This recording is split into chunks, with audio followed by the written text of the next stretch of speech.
नमस्कार प्रिय भारतवासियों, हम सभी स्वयंसेवक ग्राम बकली में संत गुरु घासीदास शासकीय स्नातकोत्तर महाविद्यालय कोरू से 7 दिवसीय विशेष शिविर में ग्राम बकली में आए हैं 12 नवंबर से 18 नवंबर तक। तो यहाँ के ग्राम बकली के एनएसएस कैंप का वीडियो जरूर देखिए मित्रों हमारे चैनल में। बहुत बहुत धन्यवाद। जय हिंद, जय भारत, जय छत्तीसगढ़। 10 ऐसी कौन सी समस्या है तो क्या कभी नहीं है? चलो मैं सवाल को बदलता हूं, सुन लीजिए ना। अब सवाल को प्रकारांतर कर रहा हूं थोड़ा। ऐसा कौन सा 10 काम किया जाए, या प्रधानमंत्री जी भी आपसे पूछें कि ऐसा कौन सा 10 काम करने से हमारा देश पुनः सोने की चिड़िया बन जाए या विश्व गुरु बन जाए, तो कौन कौन सा काम का नाम है? नंबर 1 क्या है?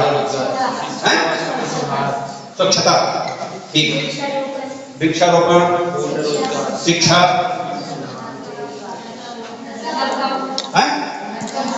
नशा और बेरोजगारी। अब बेरोजगारी हटेगी कैसे? क्या क्या सुधार करेंगे? कैसे सुधार करेंगे? एनपी में तो है वो चीज, देखें।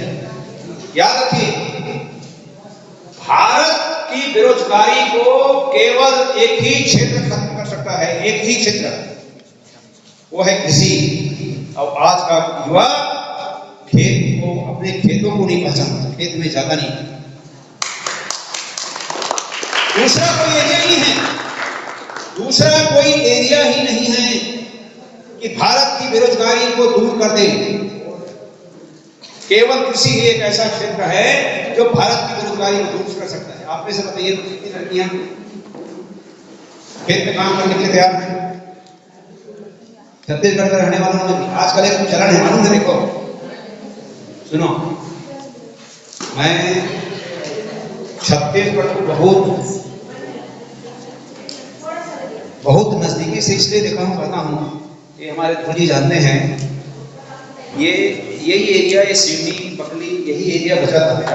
अब संयोग से बस में आ गया, वरना ये सिवनी है, करगा है, गरबा है, इधर ना कई रात एनएसएस शिविर पीजी कॉलेज कुरुद कई रात सिवनी में बकली में और रात भी मैं जानता हूँ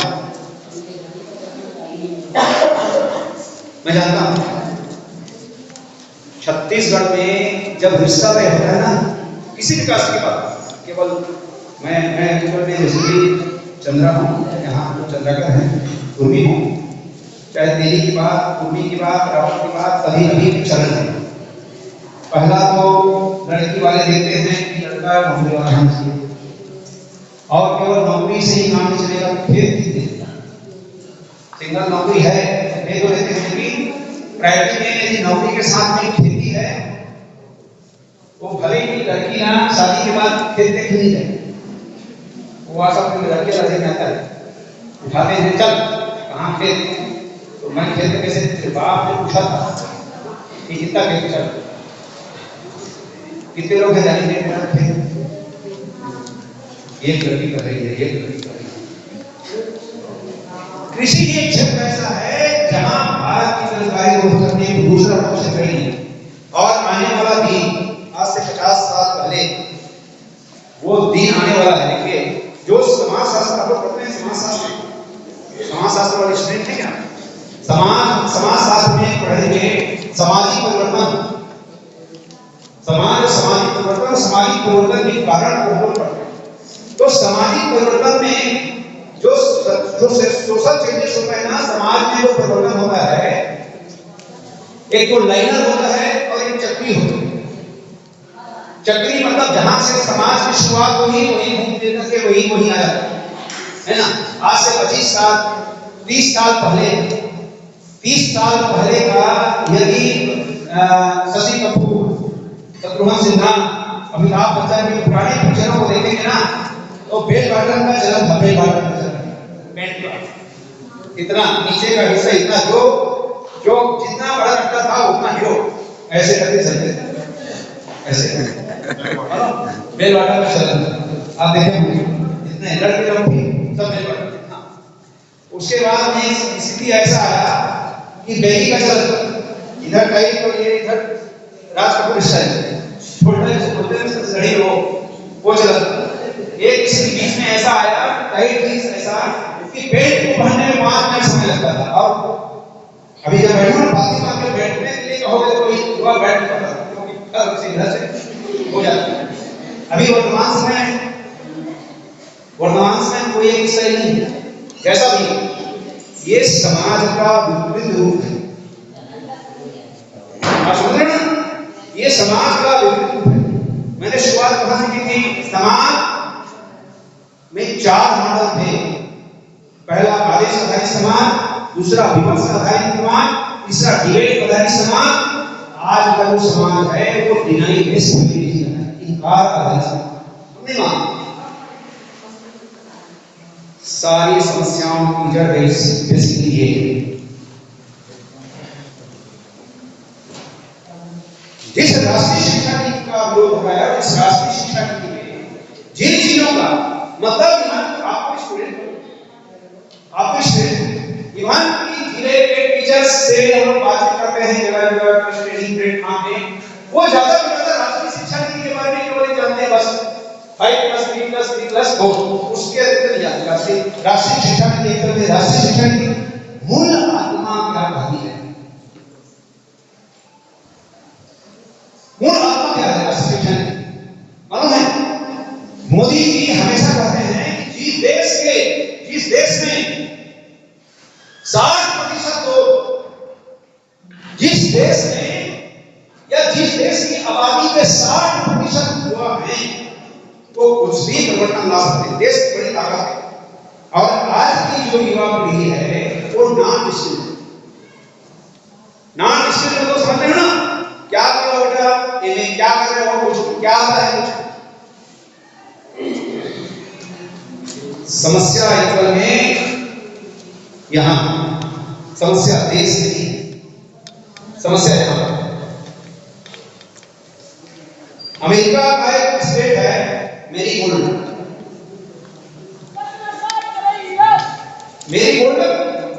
तो मेरीगोल्ड राज्य में एक यूनिवर्सिटी है हाफमांस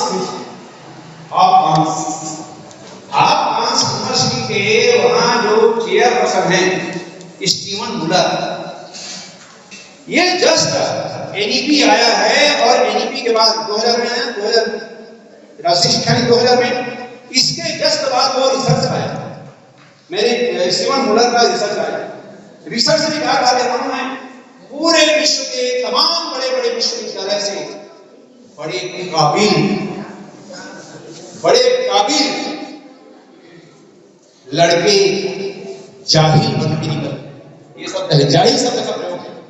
एक तरफ तो कह रहे हैं बड़े बड़े विश्वविद्यालय से बड़े काबिल ही कह रहे हैं, बड़े काबिल, लेकिन जाहिल बन के निकल रहे हैं। जाहिल किसको कहते हैं, पता है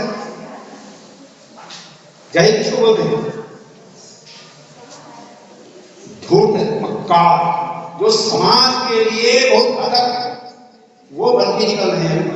भाई मैंने बता दिया था बेसिकली, क्योंकि फिर आगे लिखते हैं, क्योंकि इन विश्वविद्यालय में हमारी युवा पीढ़ी के लोगों को नैतिकता का कोई आधार नहीं मिलता, जिसकी सबसे ज्यादा जरूरत है, अब आप उन विश्वविद्यालय की बात कीजिए, तक्षशिला, नालंदा, विक्रमशिला, उदंतपुरी जैसे विश्वविद्यालय में इस तरह की शिक्षाएं मिलती थी।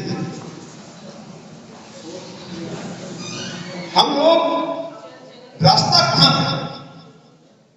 वर्तमान समय में शिक्षा व्यवस्था में मिशन कहां पर है? उसको भी थोड़ा हमको समझना पड़ेगा। देखिए, आज भी भारत को बर्बाद करने के लिए वैश्विक ताकतें लगी हुई हैं, क्योंकि पूरे विश्व को पता है कि नरेंद्र मोदी जी 2047 में जिस विकसित भारत की बात कर रहे हैं और विकसित भारत की दिशा में आगे बढ़ रहे हैं, वो जरूर पूरा होगा और भारत पुनः उसी विश्व गुरु के पद में पहुंचेगा। तो पूरे विश्व के लोग इसको रोकने के लिए बड़ी बड़ी ताकतें लगी। बड़ी बड़ी ताकतें लगी हुई हैं, इसे सतर्क रहने की जरूरत है, इसे सतर्क रहने की जरूरत है। अब देखो मिशन कहां पर है। अभी विजय भाई और हम लोग आते आते बात कर रहे थे, विजय भाई कह रहे थे कि सर देखो अभी आप लोग सर्वे करने गए थे, किस घर में कितने शिक्षित हैं, कितने साक्षर हैं, कितने निरक्षर हैं, ये भी आप कर रहे होंगे, है ना। आज से 20 साल पहले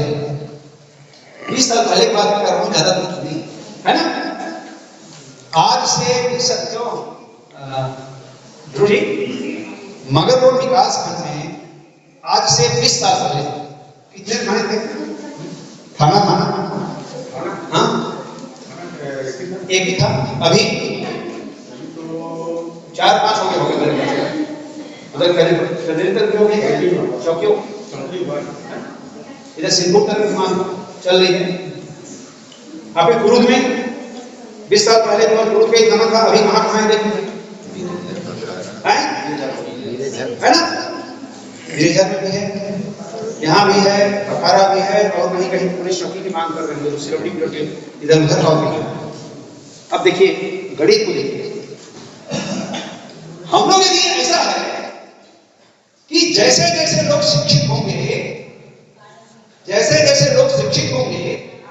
इसका मतलब है जैसे जैसे शिक्षा बढ़ रही है तो अपराध का ग्राफ कम होना चाहिए, क्राइम कम होना चाहिए। लेकिन जितने ज्यादा स्कूल खुल रहे हैं, जितने ज्यादा लोग बढ़ रहे हैं, अपराध का ग्राफ क्या है, उतने नए नए थाने खुल रहे हैं। इसका मतलब कहीं ना कहीं से हमारी शिक्षा व्यवस्था में विकसित है, मानते हैं बात। इसका प्रमाण है, इसीलिए उन्होंने लिखा है स्टीफन मुलर ने कि बड़े बड़े काबिल लेकिन जाहिल बन के निकल रहे। अभी विजय भाई और मैं हम लोग आते हैं, विजय भाई कह रहे थे कि सारी समस्याओं की जड़ शिक्षा है। जितने बड़े बड़े देश में जो कांड हो रहा है, अभी दिल्ली में जो कांड हुआ है अभी 4 दिन पहले, पता है डॉक्टर और फॉरेन पड़े। अरे ये पगली की कोई दाई, कोई बाबा, बुधवारा सुधवारा, क्या बेचारा देश विदेश समस्या उत्पन्न करेगा। देश एक भी समस्या बता दो, मेरे गांव का गरीब किसान मजदूर अनपढ़ व्यक्ति की देन देश की जितनी की सारी समस्याओं की देन तथाकथित पढ़े लिखे लोग हैं। और जितने ज्यादा पढ़े लिखे लोग, इसलिए उन्होंने स्टीफन मुलर में आगे उठाने की क्या कर रहे हैं, आगे उठाते हैं अपने रिसर्च पेपर में। रिसर्च में क्या कहता है कि एक मजदूरी करने वाला, रेलवे विभाग में एक मजदूरी करने वाला ज्यादा से ज्यादा रेल के पटरी के 2-4 नट को उखाड़ेगा और ले जाएगा, ज्यादा से ज्यादा रेल के पटरी को काट के ले जाएगा। यहाँ तो वहां पढ़ा लिखा इंजीनियर, IPS पूरा पटरी और रेलगाड़ी को मार और देश हो रहा। बताइए ऐसी शिक्षा की जरूरत है क्या? ऐसी शिक्षा की जरूरत है क्या? तो फिर हम शिक्षा के नाम पे सर्वे करते हैं, शिक्षा को बढ़ावा क्यों दे रहे हैं? ये तो बेईमानी है। और आज महानगरों में हम क्या करें? आप लोग, आप में से कितनी की दादियां जीवित हैं, कितने के दादा जीवित हैं? किसकी दादी और दादा दोनों जीवित हैं? बेटा आपकी दादी को मत होगी हैं, और दादी की है ना, नहीं जानते क्यों उनके सुनते। अभी दादा और दादी को लड़ते हैं, कैसे लड़ते हैं, कैसे लड़ते हैं?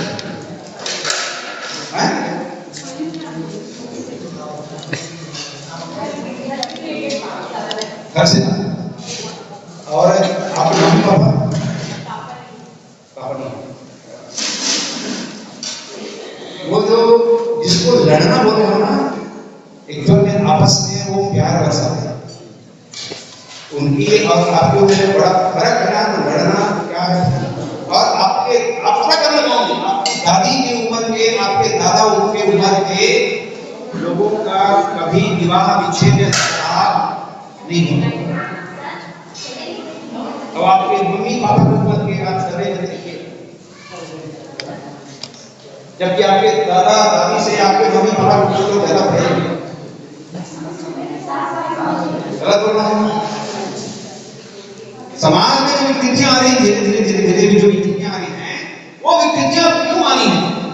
नैतिकता विहीन शिक्षा, मूल्य विहीन शिक्षा। ईश्वर में अंग्रेज लोग जब आए तो अंग्रेजों को लगा वेस्ट जो प्लानर होते हैं ना, वेस्ट जो प्लानर होता है, वेस्ट जो मैनेजमेंट का पालन करता है, वेस्ट जो प्लानर होता है ना, जो मैनेजमेंट इसमें गलत लीडरशिप होती है, बड़े दूर की सोचते हैं, बड़े लंबे दूर की सोचते हैं, लंबे दूर की सोचते हैं। मानो है मेन पावर से कुछ नहीं होता, मेन पावर से कुछ नहीं होता, मनी पावर से कुछ नहीं होता।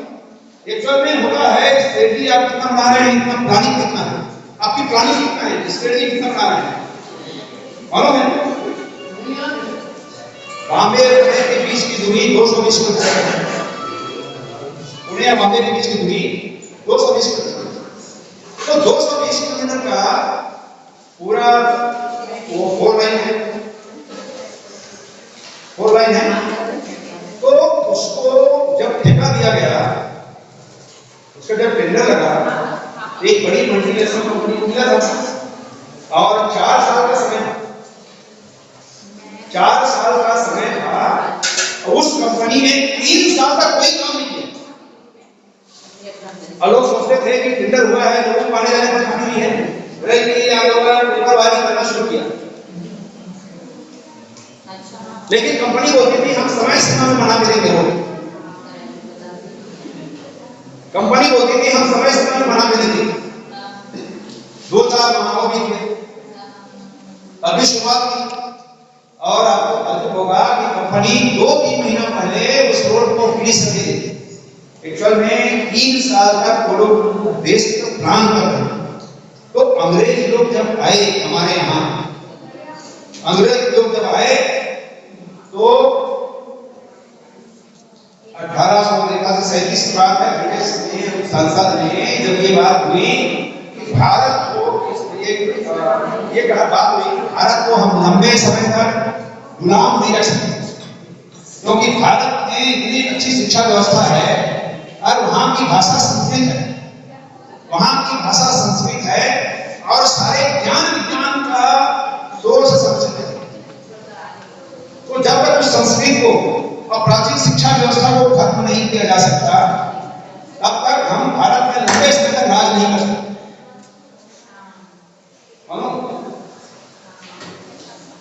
तो फिर चिंता जाएगी कि कैसे कर सकते हैं?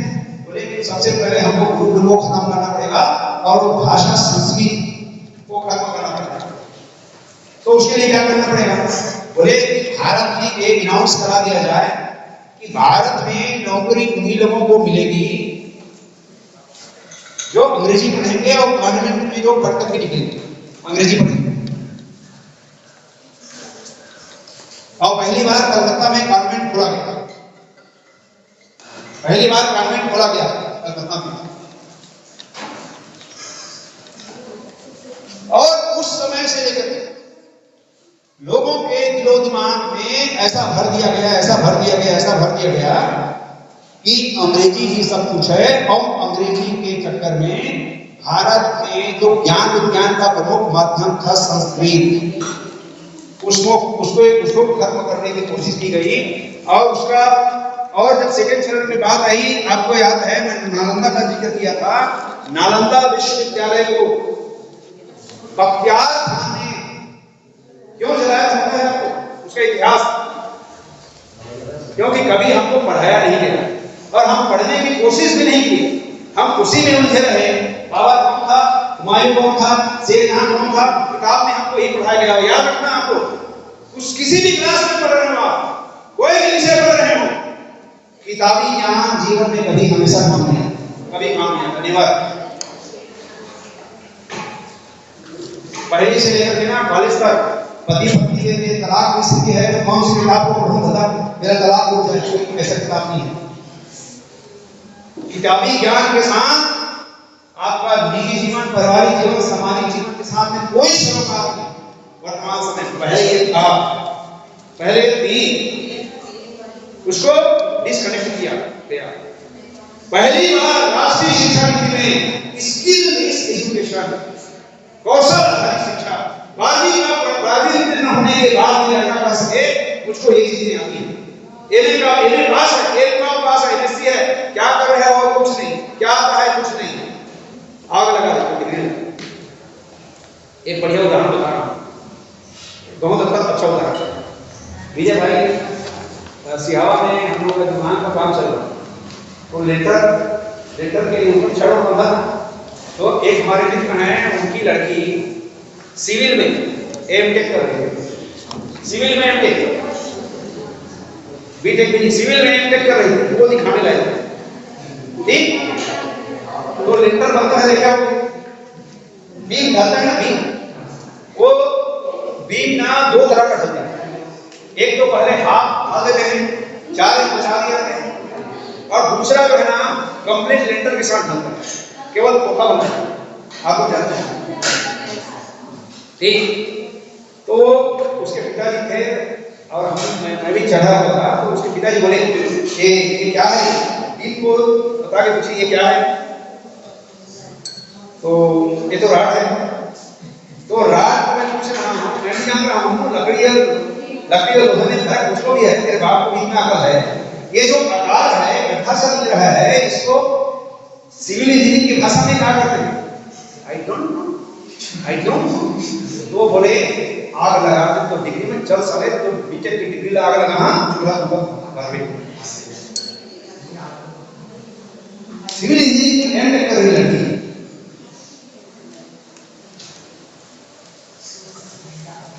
है, जो जीवन से जुड़ा उसका नहीं है ना। नालंदा विश्वविद्यालय वो बख्तियार खान ने इसलिए जलाया था, वो इतना बीमार पड़ा था कि अपने नीम हकीम लोगों से पूरा इलाज करा लिया, ठीक नहीं हुआ, मरने की कगार में था। उसे किसी मंत्री ने कहा नालंदा विश्वविद्यालय के वैद को दिखा दो। उसने कहा कि मैं काफी लोगों से दिखाऊंगा, उनको कुछ नहीं आता, मरना पसंद है। उन्होंने कहा जिद किया कि मत दिखा दो। तो उस वैद्य को बुला के लाया गया, और होने के बाद में जब आया तो उसने पूछा किसको? बख्तियार को पूछा कि कुरान पढ़ते हैं क्या? तो बोला हाँ पढ़ता हूँ। पढ़ो। एक पेज पढ़ा, दूसरा पेज पढ़ो, उंगली में कुछ लगाया, पढ़ना पड़ा। बोले कि बस ये कुरान आज एक रात के लिए मुझको दे दो। और ले गया वो, और उसमें दवाई का लेप लगाया, और दवाई का लेप लगाने के बाद बोला, साइकोलॉजिकली बोला कि आप कुरान पढ़ते रहिए, आप ठीक हो जाएंगे, आप कुरान पढ़ते रहिए, ठीक हो जाएंगे। हफ्ता दिन बाद में उसको स्वास्थ्य में सुधार आने लगा, 15 दिन बिल्कुल चंगा हो गया। लेकिन उसके दिमाग को हट हुआ, कुरान तो मैं कभी भी पढ़ता था, जब ठीक नहीं हुआ, जरूर इससे कुछ खासियत है। लेकिन खासियत है क्योंकि वो उस धर्म का नहीं था, इसलिए कृतज्ञता ज्ञापित ना करके कृतज्ञता ज्ञापित किया, और कि जो काम मेरे नीम हकीम लोग, मेरे हकीम लोग, मेरे वैद्य लोग नहीं कर पाए, एक हिंदुस्तान का काफी शादिया करके वो नालंदा विश्वविद्यालय के पूरे जो ग्रंथ थे, जिसमें पांडुलिपियां थी, 6 महीने तक चलता रहा। 6 महीने था, 6 माह तक चलता रहा, धुआं होता रहा। वो केवल एक ग्रंथ का जलना नहीं था, एक ज्ञान की संस्कृति, एक खजाना जल गया। पहली बार राष्ट्रीय शिक्षा नीति में स्किल बेस्ड एजुकेशन की बात की गई है, क्योंकि वो इसलिए की गई है, अभी भी अमेरिका में, जापान में सबसे ज्यादा कौशल आधारित शिक्षा दी जाती है। वहां स्कूल में पढ़ने वाला बच्चा भी जब घर लौटता है तो कुछ वहां करके लौटता है।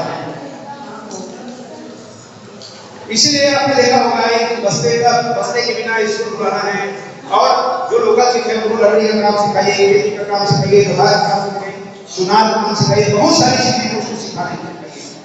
अरे जब आप किसी के पास में जाते हैं, आपको पूछा जाता है भाई क्या हाल है, अब आप यदि कुछ जवाब नहीं दोगे कैसे काम चलेगा बताइए। एक बात मगर जी मैं मालूम मुझे भाई, मगर जी मैं राजनांदगांव जा रहे थे, राजनांदगांव प्रिंसिपल का एक ट्रेनिंग था, उसमें जा रहे थे हम लोग। ये बालोद से रास्ता चलता है, इसमें बीजाभाट करके गांव, बीजाभाट राजनांदगांव सड़क पे ही बीजाभाट के एक दुकान में हम लोग रुके। वो दुकान में ना जाली बनता है, जाली ये बाड़ी में जो जाली बनाते हैं ना, अरे पशुओं के देखने के लिए जाली बनाते नहीं है, वो जाली बनाने का काम हो रहा था, वही हम लोग रुके। एक साहू लड़का बैठा था, उससे बातचीत हुई। अब बातचीत होने के बाद उससे पूछे कि भाई कितना पढ़े लिखे हो, वो बोला सर 12वीं। और हम लोग बोले कि यार 12वीं क्यों नहीं पढ़े आप, कॉलेज वालेज करना था, बोले अच्छा बड़ा धंधा करना था। क्या मतलब है सर, पढ़ने से कोई मतलब नहीं है। ए यार कैसे बोल रहे हो, ऐसे सोचोगे तो पूरे विश्वविद्यालय बंद हो जाएंगे, ऐसे पढ़ेंगे तो पूरे विश्वविद्यालय बंद हो जाएंगे, है ना, ऐसे क्यों सोच रहे हैं। तो बोला सर चलिए ऐसा करके ना, वो दुकान के पीछे बाड़ी था, वो बाड़ी में ले गए। तो बाड़ी में 2 लड़के काम कर रहे थे, बाड़ी में 2 लड़के काम कर रहे थे। बोला सर ये लड़के को मैं ये 6,000 देता हूं, ये लड़के को मैं 6,000 देता हूं और ये मेरे पास है, और ये लड़के को मैं 10,000 देता हूं एक विकेट, और जो पेमेंट करने वाले हैं आपके सामने बैठा है हमारे पास है। वो ठीक बोला था ना, यदि आपके पास में कुछ कुशलता नहीं है, कुछ योग्यता नहीं है। अभी राष्ट्रीय शिक्षा नीति में सारी समस्याओं को उठाया गया है, राष्ट्रीय शिक्षा नीति में सारी समस्याओं को उठाया गया है।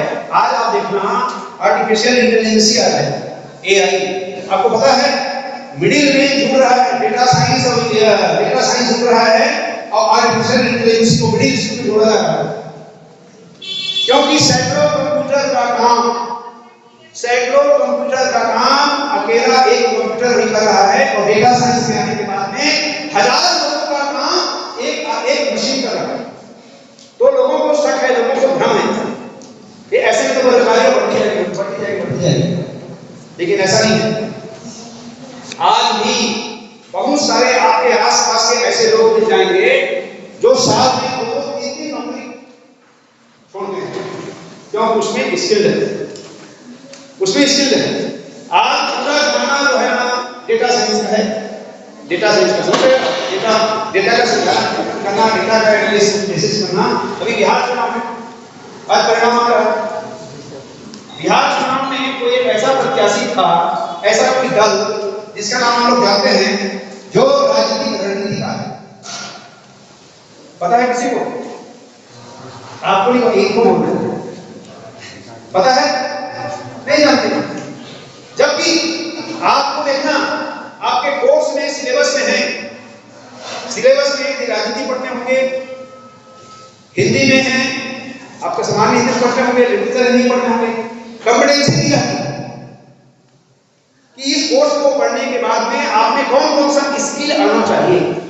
राजनीति यदि पढ़ रहे हैं आप, तो पूरे वैश्विक राजनीति की समझ आपको होनी चाहिए। सोशल साइंस पढ़ रहे हैं तो पूरे वैश्विक सोशल साइंस की समझ होना चाहिए। अर्थशास्त्र पढ़ रहे हैं तो आर्थिक मंदी क्या है, वैश्विक आर्थिक मंदी क्या है, देश की आर्थिक व्यवस्था क्या है, पूरा जानकारी होना चाहिए। देश के महत्वपूर्ण प्रदेश में चुनाव हो रहा है, लेकिन एक राजनीतिक रणनीतिकार उसको नहीं जानते।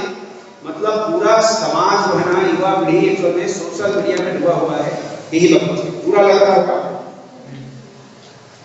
लेकिन हकीकत है, प्रशांत किशोर जन स्वराज पार्टी, प्रशांत किशोर जन स्वराज पार्टी, नाम सुना है आपने, जन स्वराज पार्टी, और जन स्वराज पार्टी के प्रशांत किशोर के बारे में नहीं जानते बहुत कुछ, मैं बता रहा हूं। वो राजनीतिक रणनीतिकार, खुद हार गया, लेकिन जिताना कैसे है उसको पता है। पश्चिम बंगाल में चुनाव हुआ था, ममता बनर्जी के साथ उसका एग्रीमेंट हुआ था 20,000 करोड़ करोड़ नहीं, 200 करोड़ नहीं, 20,000 करोड़ रुपया ममता बनर्जी उसको पे की थी। और उसने प्रॉमिस किया था, पश्चिम बंगाल मैं जिता के दिखाऊंगा, मोदी कितनी भी ताकत लगा ले, कांग्रेस कितनी भी ताकत लगा ले, मैं जिताऊंगा तो जिताऊंगा। और उसने जिता के बता दिया। एनडीए को भी उसने जिताया, आरजेडी को भी जिताया, उसने कांग्रेस को भी कई बार जिताया। उसको पैसे देना तब लगता। और अभी भी जो खड़ा हुआ था ना, एक्चुअली जीतने के लिए खड़ा नहीं हुआ, 480 करोड़ रुपए केवल डेटा एनालिसिस में कमाए हैं। 480 करोड़, 480 करोड़, 480 करोड़ रुपया डेटा एनालिसिस का। आप देखना कहां पर कैसे प्रत्याशी एक एक चीज का डेटा, एक एक चीज का डेटा संधारित करते हैं। कितनी उम्र के लोग, किस कास्ट के लोग, क्या पैसे करते हैं, क्या धर्म मानते हैं, कैसा खान पान है, कितना गाड़ी घोड़ा टीवी, सारा चीज डेटा साइंस का काम है। मालूम है आज भी आपके हमारे डेटा को बहुत सारे लोग बेचते हैं। और वो एलन मस्क के पास क्या बताओ, ट्विटर वाले के पास क्या बताओ, कोई प्रोडक्ट करता है, कोई प्रोडक्ट करता है? अब पता है एक ट्वीट के लिए कोई विवादित ट्वीट कराना है ना, एक ट्वीट के लिए 20,000 करोड़ रुपया पे कर रहे हैं। डेटा साइंस का जमाना है, AI artificial intelligence machine learning का जमाना है। तो अपनी योग्यता को हम लोग शामिल करें। हम लोग रो रहे हैं, समस्या बेरोजगारी का नहीं है, समस्या बेसब्री यहां है। और है देखो, कोई भी काम छोटा बड़ा नहीं होता। अरे अब देखा नहीं रहेगी तो हम लोग क्या कर करेंगे? एक बढ़िया उदाहरण बता रहा हूं मैं।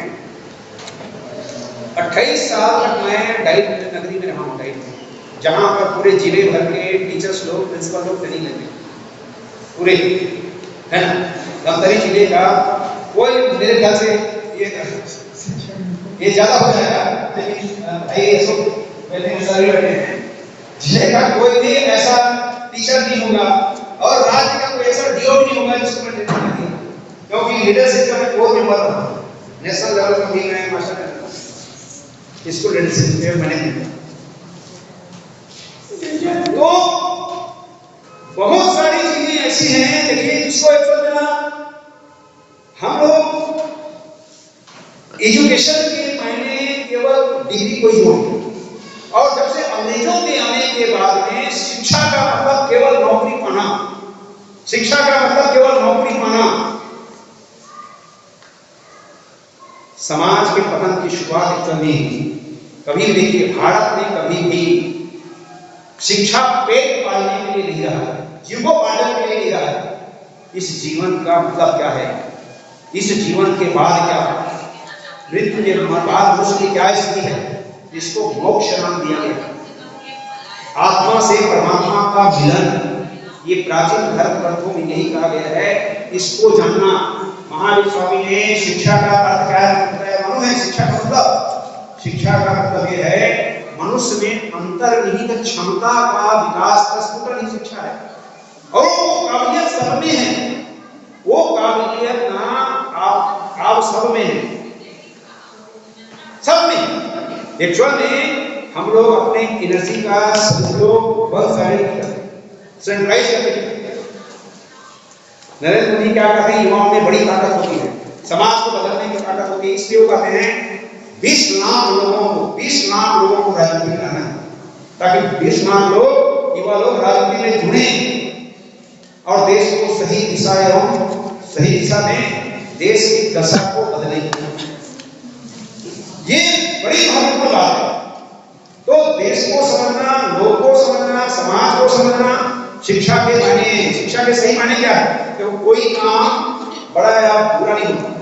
बिंदेश्वरी पाठक का नाम कृष्णा है, बिंदेश्वरी पाठक का नाम ये मिसिंग है। मुझको पता है जिस दिन विज्ञापन निकलेगा, कहाँ व्यापक से विज्ञापन निकलेगा या और कहीं से विज्ञापन निकलेगा, हम किताबों को पढ़ना उसी दिन शुरू करते हैं। सुलभ शौचालय का नाम सुने हम आप? सुलभ शौचालय के संस्थापक है बिंदेश्वरी पाठक। पूरा ऑल ओवर वर्ल्ड में, पूरा केवल भारत का नाम नहीं, सुलभ शौचालय के नाम से धमतरी में मेरे घर से 2 दिन हो भी सुरक्षा उसके जन्म हुई है डायरेक्ट मलमूत्र पेशाब भी करोड़ों लोगों को नौकरी देते हैं, करोड़ों लोगों को नौकरी। कितने लोगों का रोजी रोटी चल रहा है सुलभ शौचालय के नाम से। ऐसे लोगों को जनरेटर करा जाते हैं, गुड लीडरशिप मालूम है। अब देखिए, अब सपोज करना एक कॉम्पिटिटिव स्टडी करो, एक कॉम्पिटिटिव स्टडी करो। एक लड़का गांव से 2 लड़के स्कूली शिक्षा प्राप्त किए, 5वीं 8वीं 10वीं 12वीं तक। किसी गांव के 2 मित्र एक साथ स्कूली शिक्षा प्राप्त किए, है ना। एक बढ़िया धन संपन्न है, कॉलेज में चल दिया, कॉलेज से निकल गया, एमए कर लिया, एमफिल कर लिया, तो एमफिल बंद हो गया, पीएचडी भी कर लिया और अभी खाली है। दूसरा गरीब तबके का है, वो रोजी रोटी कुछ धंधा पानी कर रहा है, अपना जीवनोपार्जन चलाता है। दोनों कहीं मिलते हैं, पीएचडी वाला पूछता है भाई क्या कर रहा है, तो वो बोल रहा है भाई पढ़ने की ताकत नहीं, पढ़ाने की ताकत नहीं, छोटा मोटा धंधा पानी खेती बाड़ी मेहनत मजदूरी करके बढ़िया परिवार का संचालन कर रहा हूँ। वो पूछता है दूसरे वाले को भैया क्या हो गया, पीएचडी करके बेरोजगार, आपकी दृष्टि में कौन बेस्ट है? बेस्ट है कौन से? किसको मालूम बेस्ट? वो जो डिग्री लेके बैठा है लेकिन कुछ नहीं कर रहा है वो, या कि वो जिसके पास भी स्किल है लेकिन डिग्री का संबंध से कोई लेना नहीं। याद रखिएगा, ज्यादा पढ़ा लिखा आदमी ज्यादा समझदार होगा, ये गारंटी नहीं है। और इस देश में, इस ब्रह्मांड में मोस्टली समस्याओं की देन ज्यादा पढ़े लिखे की देन। मजदूर आदमी क्या करेगा, तो प्रकृति के साथ तालमेल बिठा के काम कर रहा है। बस्तर का आदमी, आदिवासी क्षेत्र का आदमी देश के लिए क्या समस्या खड़ी करेगा? ज्यादा से ज्यादा एक तो पेड़ काट के लाएगा, क्या नहीं आता उतना ही करेगा, 2-4 पक्षी मार देगा, उतना ही करेगा। बड़े बड़े बांध, बड़े बड़े बिल्डिंग हैं, हजारों अरबों के बैंक में घोटाले हो रहे हैं, वो किसी अरबन आदमी का नाम देखते हो? मिशन कहाँ से हुई? मिशन बेसिकली ये हुई है, अंग्रेजों के आने के बाद शिक्षा का उद्देश्य जीविकोपार्जन के लिए जोड़ दिया गया। पहले क्या मालूम है, हमारे यहाँ कितनी सिस्टमेटिक व्यवस्था थी? 4 आश्रम की व्यवस्था थी हमारे यहाँ, ब्रह्मचर्य, गृहस्थ, वानप्रस्थ, संन्यास, और चारों के लिए 25-25 साल। इसका मतलब ये तय था कि 100 साल जीते ही थे, 100 साल जीते ही थे हमारे यहाँ के लोग। आज मेडिकल साइंस कितना भी हो गया है, कितना भी एडवांस हो गया है, औसत आयु कितनी है पता है भारत की?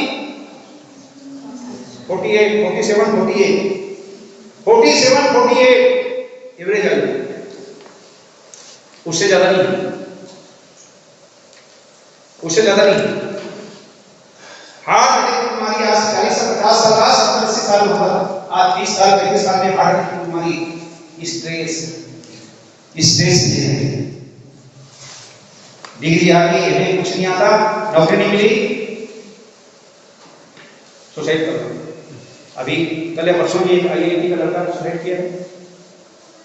कल एकलव्य, कल ही नाम से बात कर रहे थे, एकलव्य ये कुटेल के पास है, पहाड़ में एक लड़का सुसाइड किया, सेंट्रल स्कूल में सीबीएसई पढ़ा रहा है।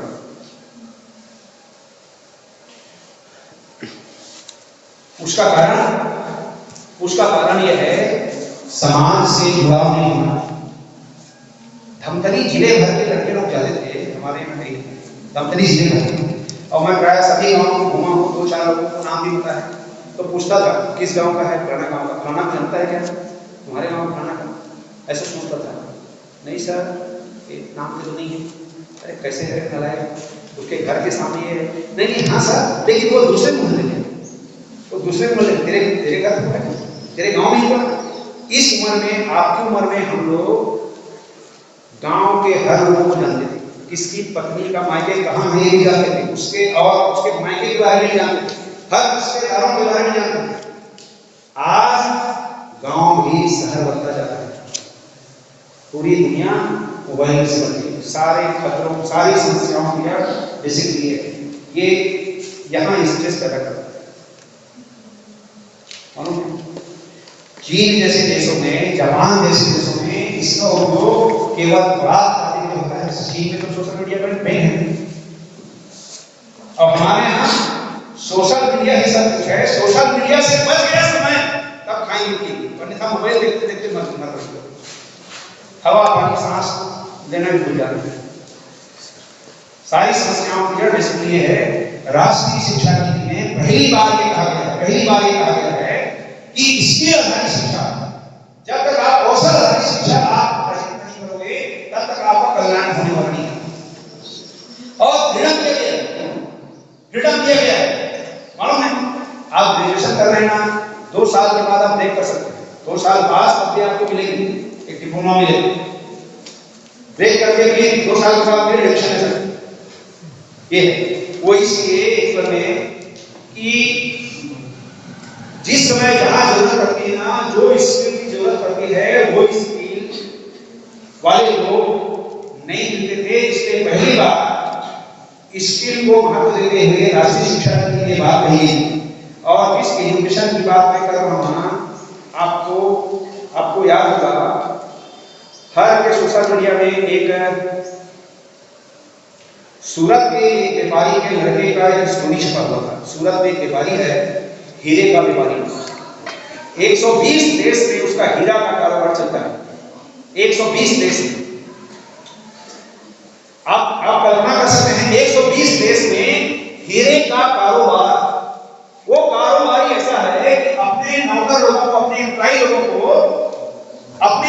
लोगों को हर दिवाली में 10 लाख 15 लाख का गिफ्ट करता है एक एम्प्लॉय को। ये 10 लाख का मकान की चाबी पूरक, ये 10 लाख का कार की चाबी पूरक, ये जमीन है ये 50 लाख का है पूरक।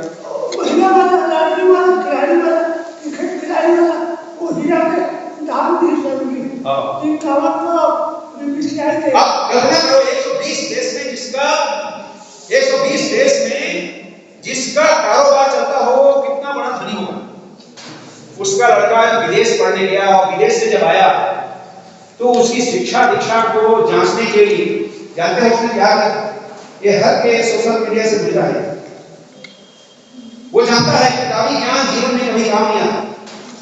बूढ़ा हो चला था तो पूरा कारोबार उसने सौंपने के लिए 1200 या 1300 रुपए उसने दिया और 1200-1300 रुपया दे करके उसने कहा बेटा ये पैसा 10 का 10 मुझको लौटाना और 3 महीना 6 महीना की यात्रा में जा, पूरा भारत का भ्रमण कर।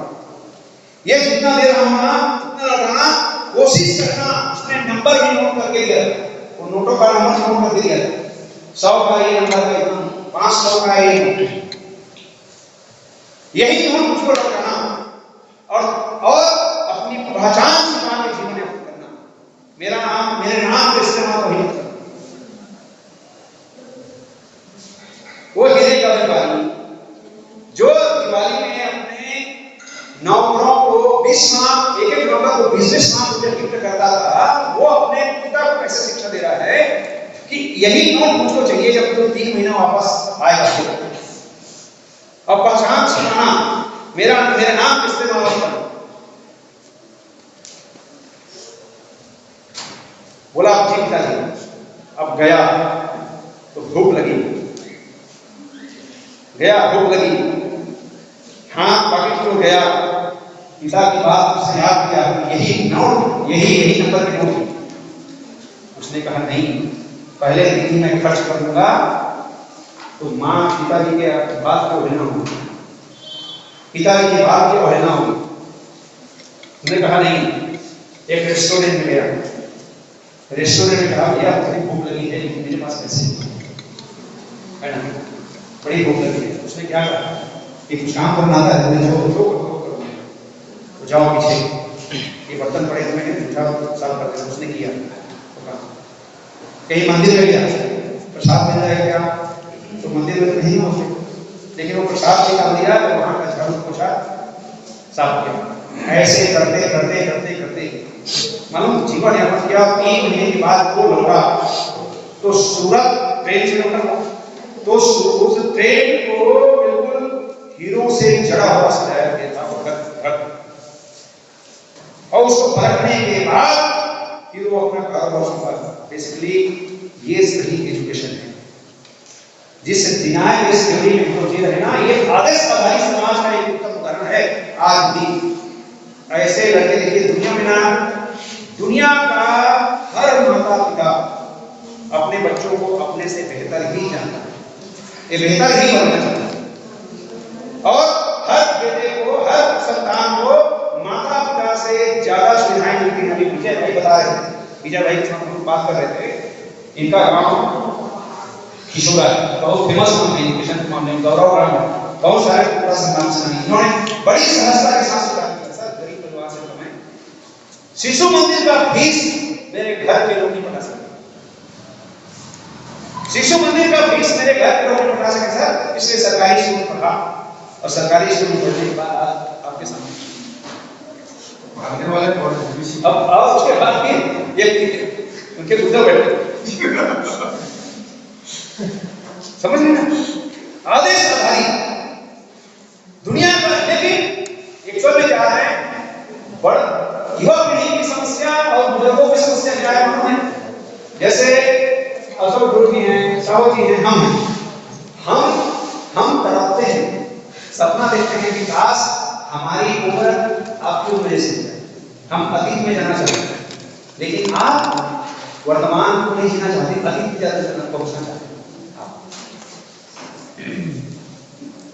पुरानी पीढ़ी वर्तमान से संतुष्ट न होकर कहां रहना चाहती है? अतीत में।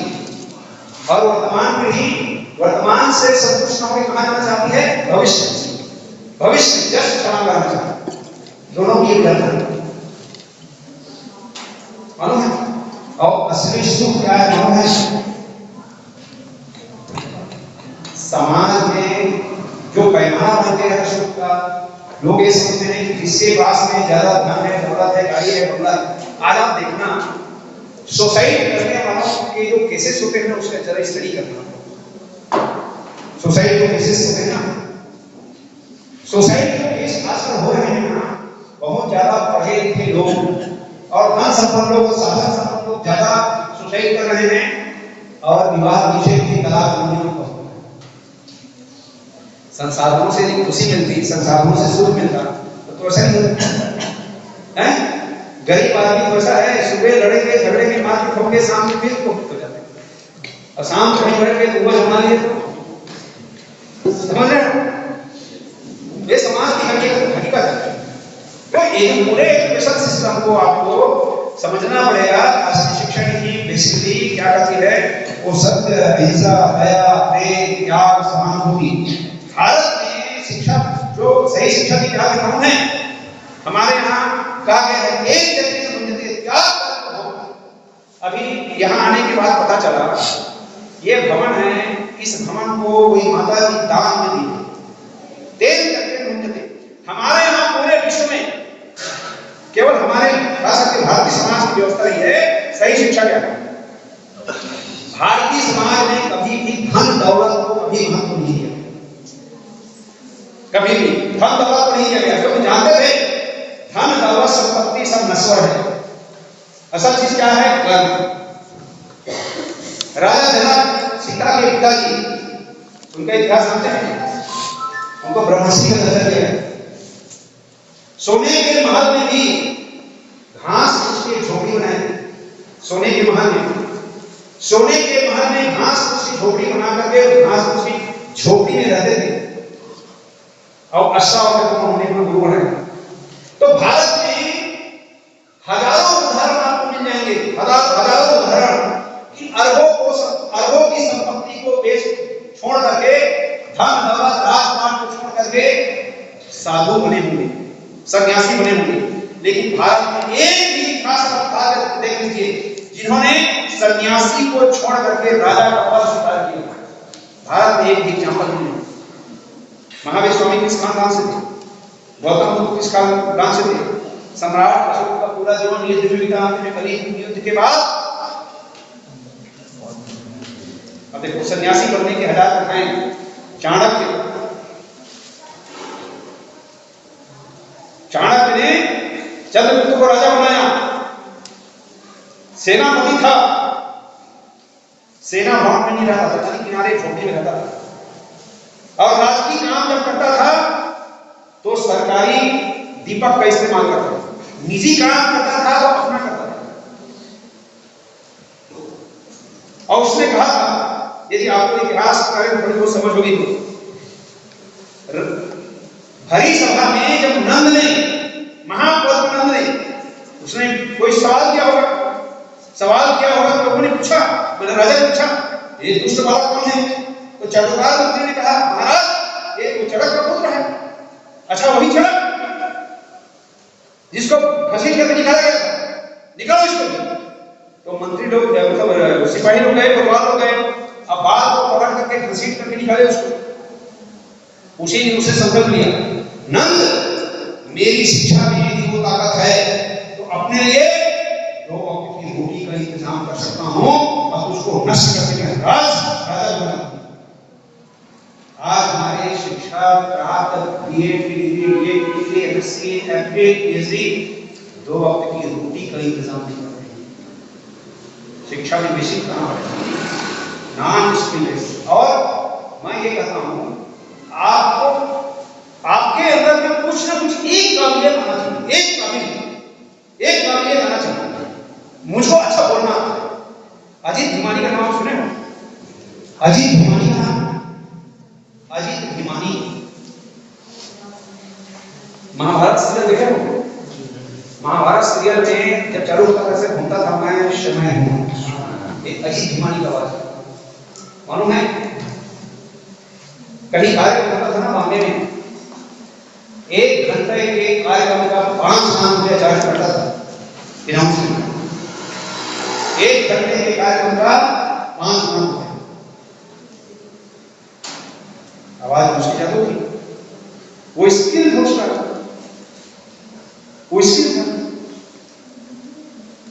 तो आप ऐसा कुछ भी को अपने अंदर कीजिए कि मैं सर बहुत अच्छा बोलता हूँ, मैं बहुत अच्छा लिखता हूँ, मैं बहुत अच्छा गायक हूँ, मैं बहुत अच्छा मजाक करता हूँ, बहुत अच्छा ये चला लेता हूँ, मुझमें ये काबिलियत है, लकड़ी काम कर लेता हूँ, इसके काम कुछ तो हो अपने अंदर। उसी स्किल बेस्ड एजुकेशन की बात ये करता है कौन? राष्ट्रीय शिक्षा नीति। उसमें और भी बहुत सारी चीजें हैं, लेकिन बुनियादी कौशल युक्त यदि हमारे लड़के निकलेंगे तो बेरोजगारी और उसमें एक चीज और, एक बात बड़ी अच्छी कही गई है, भारत के समाज का जो खास करके युवा पीढ़ी जो बर्बाद हुई, उसके लिए उन्होंने कहा है कि नाना नानी की कहानी, वो पंचतंत्र की कहानी, वो जातक कथा, उपदेश, तोता मैना की कहानी को शुरुआत करने की जरूरत है। यदि युवा पीढ़ी को बचाना है तो हमको याद है, हम जब छोटे थे तो हमारी दादी माँ कहानी सुनाती थी, और हमारे बच्चे भी जब हुए ना तो बिना कहानी सुने एक दिन नहीं सोए, एक दिन नहीं सोए बिना कहानी सुने। मालूम है, भारत की पीढ़ी को बचाना है ना तो सच्ची शिक्षा एक में गांव की चौपाल में, पेड़ के नीचे, खेत खलिहान में, वो नाई की दुकान में, वो होटल में जो शिक्षा मिलेगी, किताब में जो शिक्षा कहीं नहीं। किताब की शिक्षा भटकाव वाली शिक्षा है, ये उसमें नैतिकता का फूट नहीं है, उसमें संस्कार का फूट नहीं है, उसमें दया, प्रेम, सहानुभूति, करुणा को मिश्रित नहीं किया गया है। तो हम भले किसी एक विषय के एक्सपर्ट हो जाएंगे और उसको बात बना करके वही को बात बनाएंगे, जैसा कि परसों बड़े बड़े डॉक्टर लोग बनाते हैं, समझ रहे ना? वो समाज में लाते इंजीनियर और पूरा विश्व बता दिया, लेकिन उसी समय का गांव का एक मजदूर बेचारा लाखों लोगों का भरण पोषण किया। तो क्षमा भी लानी चाहिए कि वो गांव का हमारा गरीब मजदूर के साथ जीने जीवन पर के लिए बोलिए कौन सी? अरे अनाज रहेगा तो जीवित रहोगे तो डॉक्टर इंजीनियर बन रहो, अनाज ही रहेगा तो। और आज की बेरोजगारी को केवल कृषि क्षेत्र ही दूर कर सकता है, दूसरा कोई क्षेत्र नहीं। इसीलिए जो समझ रहे हैं मल्टीनेशनल कंपनी की करोड़ों रुपया की प्रॉफिट सैलरी को छोड़ करके अब फिर मालूम है चरमोड़िया में एक लड़की है स्मारिका चंद्रकर, जानते होंगे, आज तक कोई है इसका है, वो बड़े लंबे पैकेज में थी, आज 35 से 45 करोड़ लड़की कर रही खेती, ना केवल खेती कर रही है बल्कि 20-25 परिवार को का भरण पोषण भी कर रही है।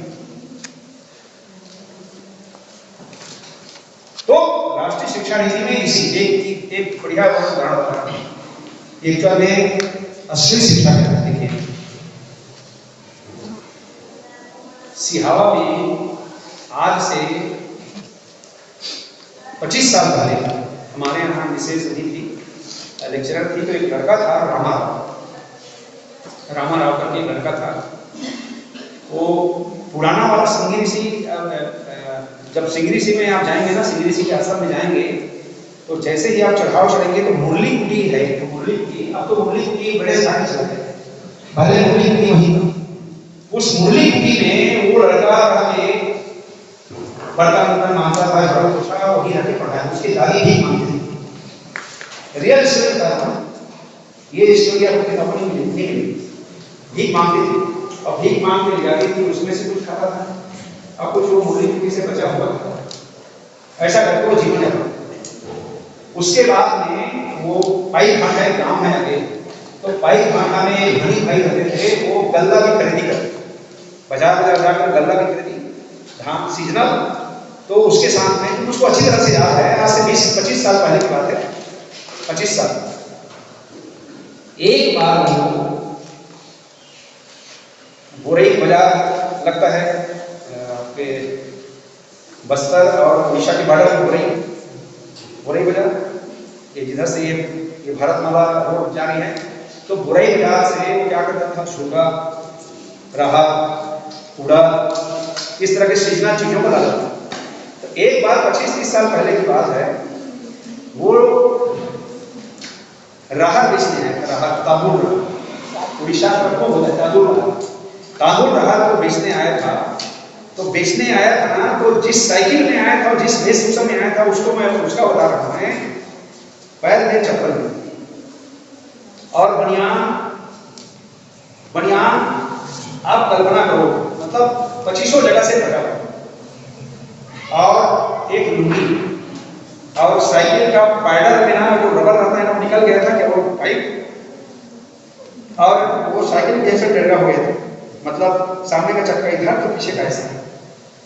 उससे उस समय हम लोग खरीदते थे, ठीक, लेकिन बड़े बुजुर्गों का सम्मान, बात करने का तरीका, जो भी गुरु जी पढ़ाए हैं, जहां भी दिख जाए प्रणाम करके निकलता था, और रामायण में यहाँ जाना एकदम धीरे धीरे करके ऐसी घूम के बेचता था। फिर गल्ला खरीदी का शुरू किया, ऐसे कारोबार करता गया। आप कभी भी जाए ना, उस आदमी से जरूर मिलना। सिहावा से सिरसिला वाले रास्ते में पूजा राइस मिले, वो पूजा राइस मिल का मालिक। और कभी पूर्णिमा मेला में जाए, कर्णेश्वर मेला में, तो कर्णेश्वर मेला में एनीकट बना हुआ है, एनीकट के राइट साइड में जो भोजन भंडारा कराता है ना, पूरे 5 दिन तक, सुबह से लेकर रात तक, वो वही कराता है रमा। विद्यालय में बच्चों को बड़े बड़े जो आदमी, लेकिन 12वीं कोई पास होगा, सबसे ज्यादा नंबर 51, 10वीं को 31,000, हर सामाजिक संगठन में काम देता है। एक्चुअल में बेसिकली सही एजुकेशन ही है, आप समझ रहे हैं? उसमें वो स्किल तो था, वो उसमें स्किल था, मेहनत का स्किल, मजदूरी करने का स्किल। कोई भी काम बड़ा या छोटा नहीं था, बड़ा छोटा एक्चुअल में बड़े छोटे की समाज की समस्या एक्चुअल में काम में नहीं, समस्या है यहाँ। बेरोजगारी एक्चुअल में समाज में नहीं, बेरोजगारी है। आज भी मंत्रालय में, छत्तीसगढ़ के मंत्रालय में बहुत सारे पद निकलते हैं, योग्य लड़के नहीं निकलते, तो योग्यता को, मानक को कम किया जाता है। इसके बाद भी 2 बार 3 बार विज्ञापन निकला है, अंत में ये घोषणा करनी पड़ती है, एक भी योग्य उम्मीदवार नहीं मिलने के कारण पद की भर्ती नहीं की जा रही। आप समझ रहे हैं मैं जो कह रहा हूं, ये हकीकत है। और दूसरी तरफ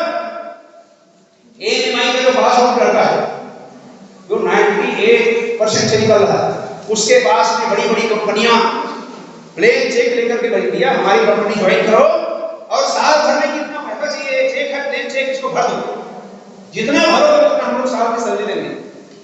लेकिन आप कल्पना करो, वो लड़का जिसके पास बड़ी कंपनियों का करोड़ों रुपए का ऑफर आ रहा है, कितने रात की